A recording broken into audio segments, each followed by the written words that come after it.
کون سا قانون آپ کو جج، جیوری اور خود ہی جلاد بننے کی اجازت دیتا ہے؟ ملٹری کورٹس کے ٹرائل شفافیت پر مبنی نہیں ہوتے۔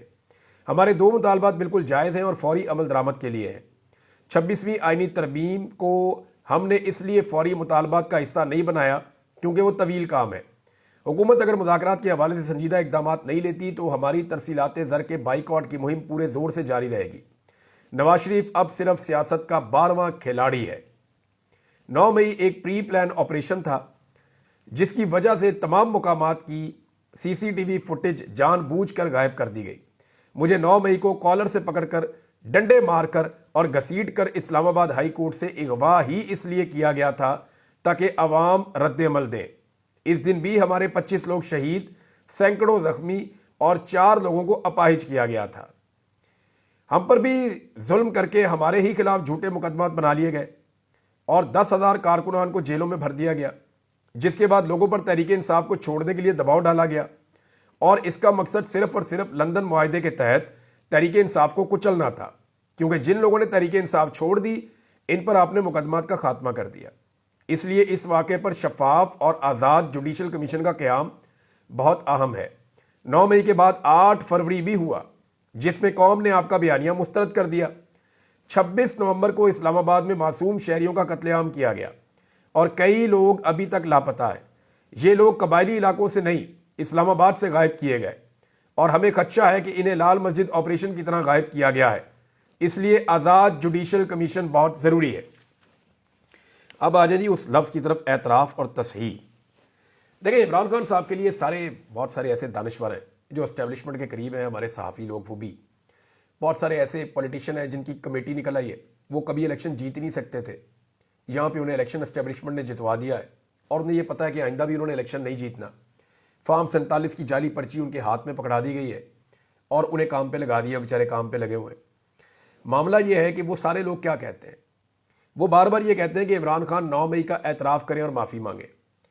دیکھیں، ایک تو عمران خان صاحب اس دن گرفتار تھے اور انہوں نے 9 مئی کی مذمت کی تھی جب وہ ہائی کورٹ میں آئے تھے، اور وہ تو ابھی بھی کہتے ہیں کہ اس کے اوپر جوڈیشل کمیشن بنائے، اس کے اوپر انصاف کریں، جو ذمہ داران ہیں ان کو سزائیں دی جائیں۔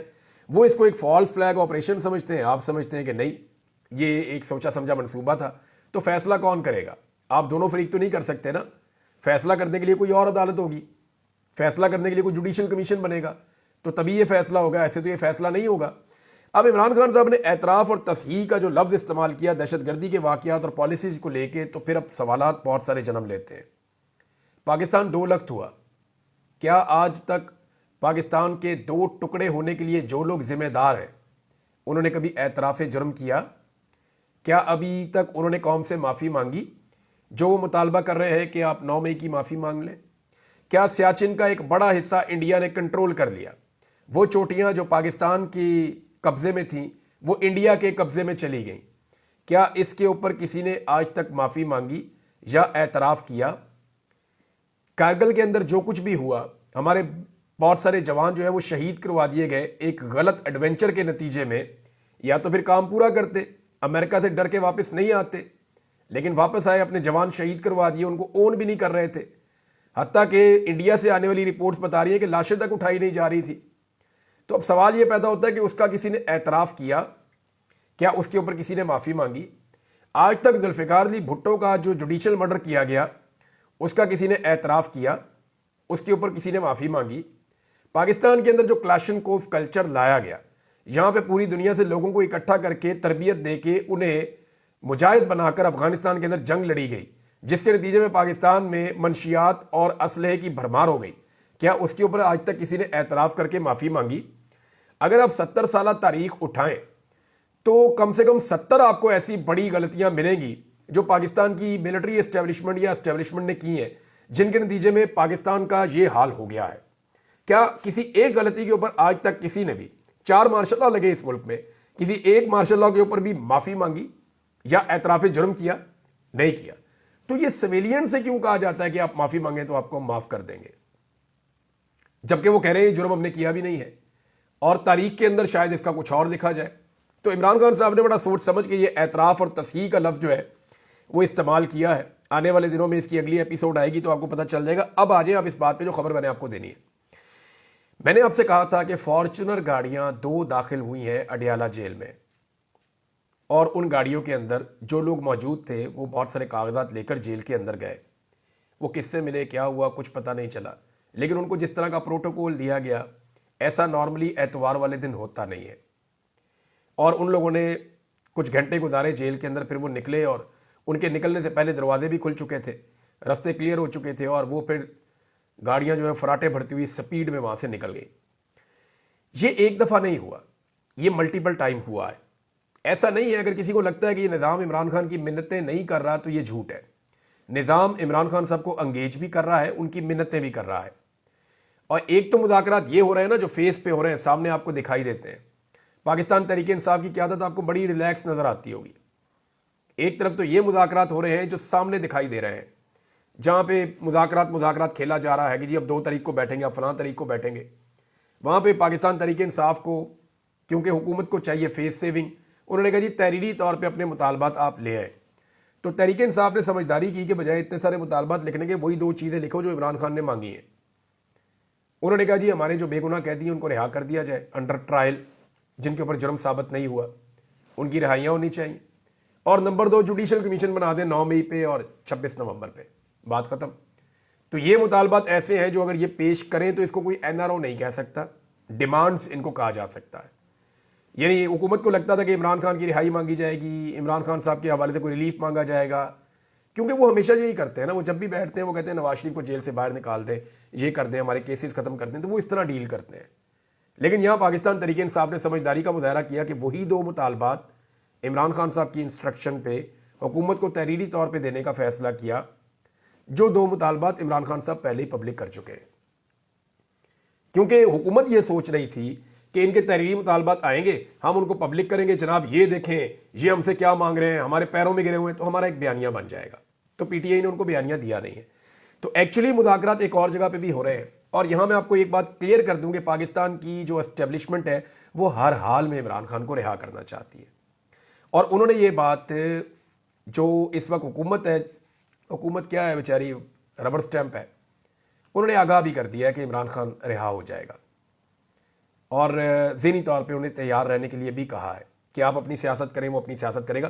اب مسئلہ صرف یہ ہے کہ عمران خان صاحب کو اپنی شرائط پہ رہا کیسے کیا جائے۔ عمران خان صاحب کو رہا ہونے کی جلدی نہیں ہے، وہ جیل میں بیٹھے ہوئے، انہوں نے اتنی سختیاں برداشت کی ہیں، اب تو اس نوعیت کی سختیاں بھی نہیں ہیں۔ اب اگر وہ جیل کے اندر یہ وقت گزار رہے ہیں اور انہیں پتہ ہے کہ انگیجمنٹس ہو رہی ہیں، اور عمران خان صاحب کے 1-2 لوگ جو ہیں وہ ان انگیجمنٹس کا حصہ بھی ہیں، اور کچھ ایسے لوگ بھی ان انگیجمنٹس کے اندر شامل ہیں جن کا سیاست سے کوئی تعلق نہیں ہے، لہذا یہ جو انگیجمنٹس ہو رہی ہیں ان کے نتیجے میں عمران خان صاحب کو پاکستان کی اسٹیبلشمنٹ باہر تو نکالنا چاہتی ہے، لیکن وہ جو عمران خان صاحب سے منوانا چاہتی ہے وہ عمران خان صاحب نہیں مان رہے۔ وہ یہ چاہتے ہیں کہ خان صاحب باہر آ جائے لیکن خاموش ہو جائے۔ خان صاحب یہ کہتے ہیں کہ میں نے نہ تو ہاؤس اریسٹ ہونا ہے، نہ میں نے خاموش ہونے کی گارنٹی دینی ہے، میں نے اپنا کام کرنا ہے، جو میرا کام ہے وہ میں کرتا رہوں گا۔ تو خان صاحب کا کام کیا ہے، وہ پولیٹیشین ہے، وہ آگے پولیٹکس کریں گے، یہ جو جعلی مینڈیٹ ہے اس کے خلاف وہ تحریک چلائیں گے۔ اور عمران خان صاحب کے لیے سب سے بڑا اس وقت جو ایشو ہے پاکستان کی اسٹیبلشمنٹ کے لیے وہ یہ ہے کہ اگر عمران خان صاحب کو باہر نکالا اور پاکستان اکٹھا ہو گیا تو یہ اتنی بڑی طاقت عمران خان صاحب کے ہاتھ آئے گی، کیونکہ وہ پاکستان کی تاریخ کا سب سے بڑا استقبال ہوگا۔ سب سے بڑی غلطی جو اسٹیبلشمنٹ نے کی نا، عمران خان صاحب کو گرفتار کرنے کے بعد انہیں نارمل قیدیوں کی طرح نہیں رکھا، ان کے اوپر ظلم اور جبر کے پہاڑ توڑے ہیں، انہیں ابھی تک سامنے ہی نہیں آنے دیا، پبلک ان کی جھلک نہیں دیکھ پائی، کوئی ان کی آواز نہیں سن پایا، انہیں کسی پیشی کے اوپر نہیں لے کر آئے۔ چیزیں نارملائز کرنے کی بجائے عمران خان صاحب کو بڑھا بڑھا کے پہاڑ بنا دیا اور خود چھوٹے ہو گئے۔ اب مسئلہ یہ ہے کہ اس عمران خان کا سارا پاکستان انتظار کر رہا ہے، وہ باہر نکل گئے اور اتنے طاقتور ہو گئے تو چیزیں ان کی مٹھی میں آ جائیں گی۔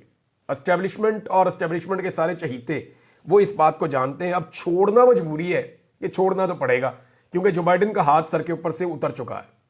جب تک جو بائیڈن کا ہاتھ تھا تب تک ظلم و جبر کیا جا سکتا تھا، اب پوری دنیا سے آوازیں اٹھ رہی ہیں تو اب کیسے زبردستی اندر رکھا جا سکتا ہے۔